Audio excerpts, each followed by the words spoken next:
বাদ ফজর যাত্রা শুরু। গন্তব্য টঙ্গীর তুরাক্তীর। দূরত্ব কত তা নিয়ে ভাবনা নেই কারো। কেউ হাঁটা ধরেন নারায়ণগঞ্জ থেকে, কেউ বা টাঙ্গাইল থেকে। এক কথায় টঙ্গী যাওয়ার সব পথ তখন ধর্মপ্রাণ মুসলমানদের পদভারে মুখর। 5 লাখ, 10 লাখ, 20 লাখ, ঠিক কত মানুষের স্রোত সে হিসাব মেলানোর সাধ্য নেই কারো। আর যারা বাহন পেয়েছিলেন তাদের দশা হয়েছে এমন।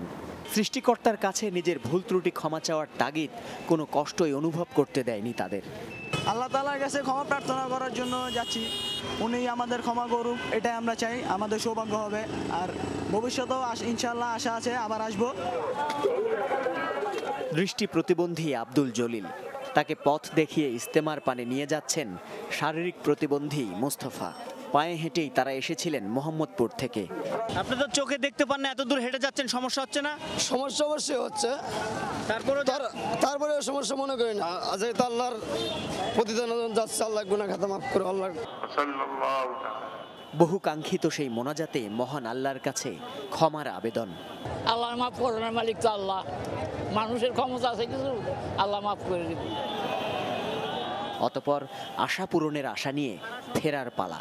জনসমুদ্র তখন যেন আরো বড় হলো, তাই আবারও দুপাই ভরসা। আল্লাহ তাআলার কাছে একটাই চাই যে সমস্ত দুনিয়ার মানুষ কি হবে ঈমানওয়ালা হয়ে যায়। হাতে গোনা যে কটি যানবাহন ছিল রাস্তায়, তাতে ঝুলে থাকারও জায়গা নেই। তবুও এতটুকু কষ্ট নেই কারো মাঝে। সড়ক পথে যখন এই অবস্থা, তখন রেলপথ গিজগিজ করছে মানুষে। ট্রেনের গায়ে নিজেকে সেঁটে দিয়ে হলেও বাড়ি ফেরার চেষ্টা। এই ইস্তেমার কবুল এবং কামনা করছি আল্লাহর দরবারে, আল্লাহ তাআলা যাতে আমাদের ইস্তেমাকে কবুল করে নেয়। আর নদীপথেও তিল ধারণের ঠাঁই ছিল না। দ্বিগুণ তিনগুণ যাত্রী নিয়ে হেলে পড়ার উপক্রম হয়েও গন্তব্য ছেড়ে যায় এসব যান।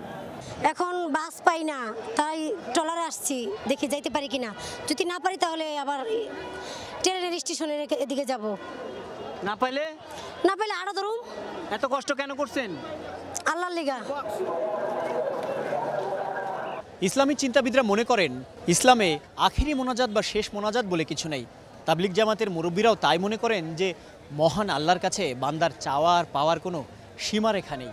তবুও লোকমুখে প্রচারিত বিশ্ব ইস্তেমার তৃতীয় দিনের মোনাজাতটি আখিরি মোনাজাত নামেই। সংজ্ঞা যাই হোক, লাখো মানুষের এই মোনাজাতে হাত মেলাতে দূর দূরান্ত থেকে ছুটে আসেন বহু মানুষ।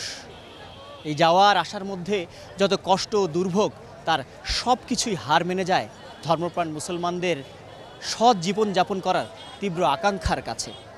মাকসুদুন নবী, চ্যানেল 24, টঙ্গী, গাজীপুর।